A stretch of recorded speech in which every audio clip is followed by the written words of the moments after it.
Imagine a world where every voice spoke as one, every heart beat with a singular purpose, and humanity, fresh from a cataclysm, stood on the precipice of unparalleled achievement.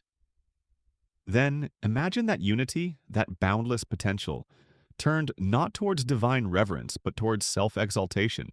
This is the profound narrative of the Tower of Babel, a story etched into the very foundations of our spiritual and historical understanding. It's a timeless parable of ambition, pride, and the enduring wisdom of divine boundaries. A tale that challenges us to reflect on our own aspirations and our place in the grand tapestry of creation. After the Great Deluge, a new chapter began for humanity, marked by a singular unifying force, a common language. This shared tongue was more than just a means of communication. It was the very fabric of their collective identity, fostering an unprecedented era of cooperation and understanding. Imagine the power inherent in such perfect communion, where every thought, every plan, every dream could be articulated and understood without barrier. The descendants of Noah, guided by divine mandate to be fruitful and multiply and fill the earth, began to spread. Yet a significant portion settled in the fertile plains of Shinar, a land ripe for cultivation and community building. Here, their shared language became the bedrock of a burgeoning civilization, allowing for complex planning, efficient labor, and the rapid advancement of early human society.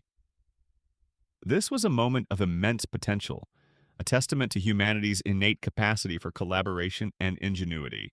This initial unity, a gift from the Creator, held the promise of incredible good. It could have been channeled into building societies founded on justice, compassion, and a shared reverence for the divine. The early post-flood world presented a blank canvas, offering humanity the chance to forge a civilization that honored its origins and its purpose. The ease of communication facilitated not just practical endeavors, but also the sharing of wisdom, the nurturing of culture, and the deepening of communal bonds. Indeed, the early chapters of Genesis often highlight the profound significance of language as a divine gift, enabling relationship and understanding. This shared linguistic heritage was a powerful tool, capable of constructing magnificent cities, developing intricate technologies, and fostering a deep sense of belonging. It was a testament to the inherent dignity and potential God had bestowed upon humanity, a foundation upon which a truly remarkable civilization could have been built.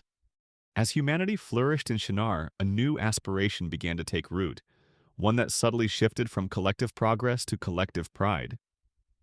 The people declared, "Come, let us build ourselves a city with a tower that reaches to the heavens, so that we may make a name for ourselves and not be scattered over the face of the whole earth."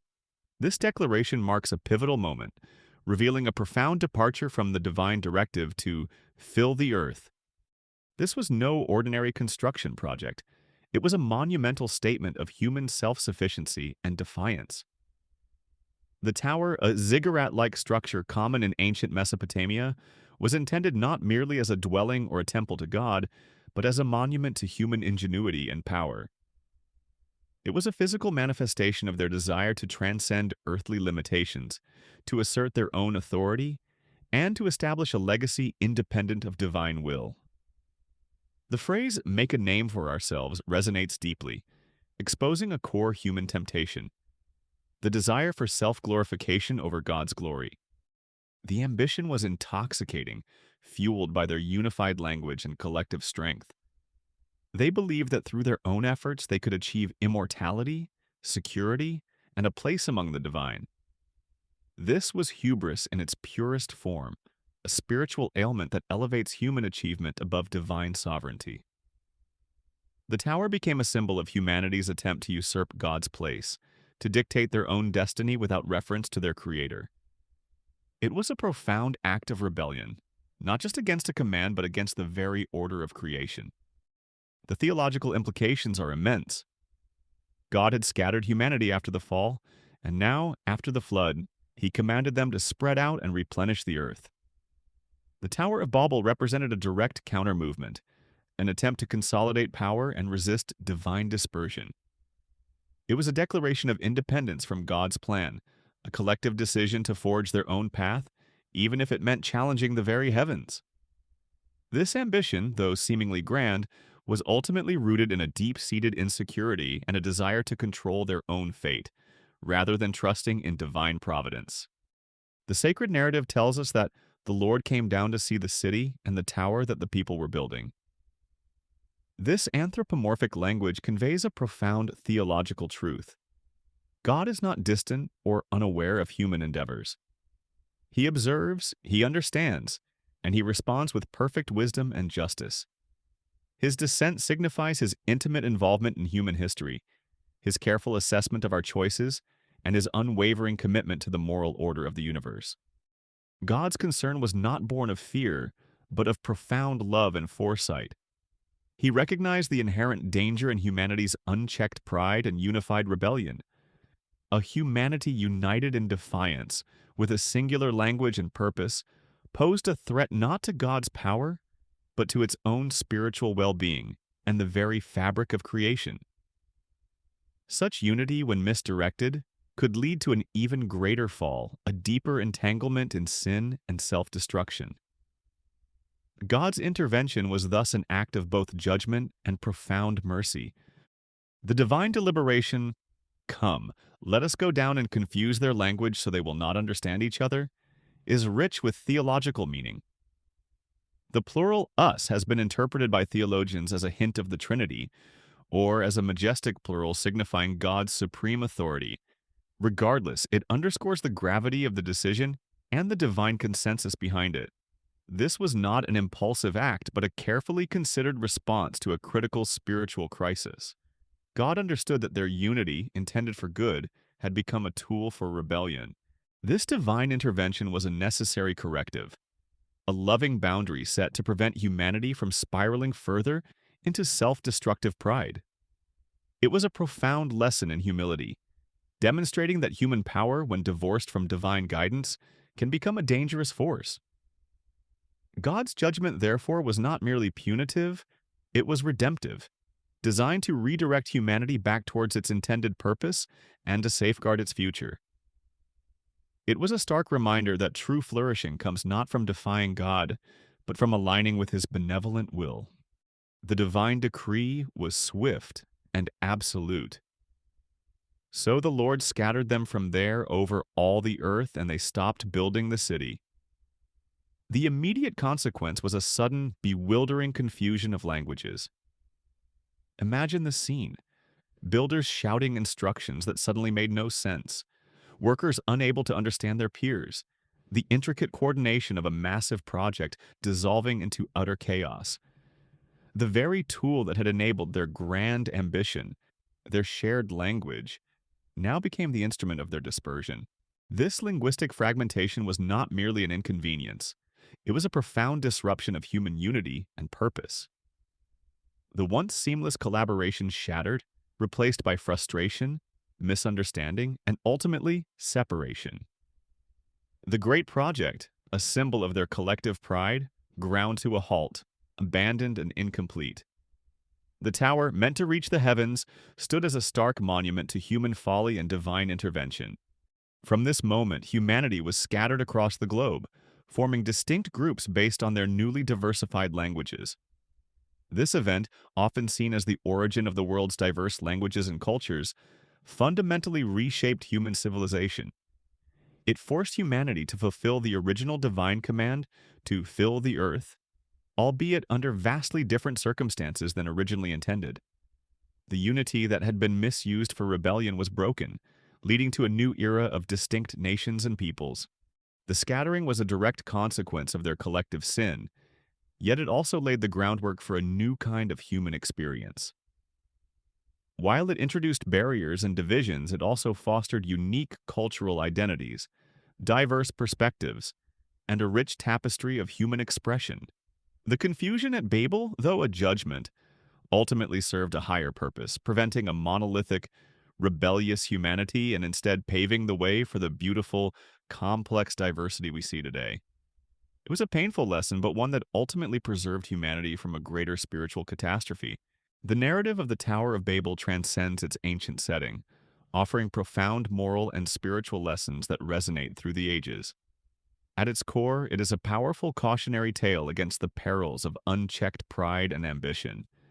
It teaches us that when humanity attempts to elevate itself above its creator, or to establish its own authority independent of divine wisdom, the path inevitably leads to confusion, division, and ultimate failure. The tower stands as an eternal symbol of human hubris, a stark reminder that true strength lies not in self-exaltation, but in humble reliance on a higher power. This story also illuminates the delicate balance between human achievement and divine purpose. Ambition itself is not inherently evil. It can be a powerful catalyst for progress and innovation. However, when ambition becomes untethered from ethical considerations, spiritual guidance, and a recognition of divine sovereignty, it can quickly devolve into destructive pride. Babel challenges us to constantly examine our motivations. Are we building for God's glory or our own? Are our aspirations aligned with a benevolent cosmic order, or are they driven by a desire for self-aggrandizement? Furthermore, Babel underscores the importance of humility, a virtue often overlooked in our pursuit of greatness. Humility is not about self-deprecation, but about an accurate understanding of our place in the universe. Recognizing our gifts, our limitations, and our dependence on a creator. It fosters a spirit of cooperation, mutual respect, and a willingness to submit to a wisdom greater than our own. The confusion of languages at Babel serves as a powerful metaphor for the disunity that arises when pride divides us, contrasting sharply with the harmony that humility can foster. Ultimately, the Tower of Babel is a timeless testament to the enduring truth that there are divine limits to human authority and power. God, in His infinite wisdom, sets boundaries not to restrict our potential but to protect us from our own destructive tendencies. This narrative invites us to reflect on the proper relationship between humanity and God, urging us to build our lives and societies on foundations of faith, humility, and a shared commitment to divine principles, rather than on the shifting sands of human pride. The ancient stones of Babel may lie buried in the sands of time, but its spirit continues to echo in the modern world. We live in an era of unprecedented technological advancement, where human ingenuity seems boundless. Skyscrapers pierce the clouds, artificial intelligence promises to reshape our very existence, and space exploration beckons us to new frontiers. These achievements are testaments to our remarkable capacity for innovation and our relentless drive to push the boundaries of what is possible. Yet the story of Babel compels us to ask critical questions. Are we, in our pursuit of progress, inadvertently repeating the mistakes of our ancestors? Is our ambition always tempered by wisdom, humility, and a clear moral compass? When we develop technologies that blur ethical lines, or when we pursue power without accountability, are we not, in essence, building new towers to the heavens, driven by a similar desire to make a name for ourselves and assert ultimate control? The narrative challenges us to consider the potential dangers of progress, divorced from profound ethical reflection and spiritual grounding. Consider the global challenges we face today: climate change, social fragmentation, the relentless pursuit of material wealth, and the erosion of shared values. These issues often stem from a collective human tendency to prioritize self-interest, short-term gain, and unchecked ambition over long-term well-being, communal harmony, and spiritual wisdom. The confusion of languages at Babel can be seen as a metaphor for the ideological, cultural, and political divisions that plague our world, hindering our ability to address common problems with a unified purpose. The Tower of Babel serves as a powerful reminder that true progress is not merely about reaching higher or building bigger. It is about building better, with integrity, compassion, and a profound sense of responsibility. It calls us to balance our drive for achievement with a deep sense of humility, recognizing that our greatest accomplishments should serve a higher purpose than mere self-glorification. In a world increasingly defined by its technological prowess, the ancient wisdom of Babel urges us to cultivate not just intelligence but also wisdom, not just power but also virtue. The Tower of Babel stands as an eternal symbol, a monument to human ambition, a testament to divine limits, and a profound lesson in the consequences of pride. It challenges each of us to look inward, to examine the foundations upon which we build our lives, our careers, and our societies. How high should we truly reach, and at what cost? Are we building monuments to ourselves, or are we contributing to a greater, more benevolent design? This ancient narrative invites us to embrace humility, to seek wisdom beyond our own understanding, and to align our aspirations with a purpose that transcends fleeting earthly glory. It reminds us that true fulfillment comes not from defying the divine, but from harmonizing with the sacred order of creation. Let the story of Babel inspire us to build bridges of understanding, to foster unity rooted in shared values, and to pursue progress with a heart full of gratitude and a spirit of humble service. This is the Scholar's Ledger, where history, faith, and power are revealed. We invite you to join us on this journey of discovery. Subscribe to our channel for more profound insights, share this message with those who seek deeper understanding, and engage with us in the comments below. Let us together continue the search for truth, guided by the enduring wisdom of the ages.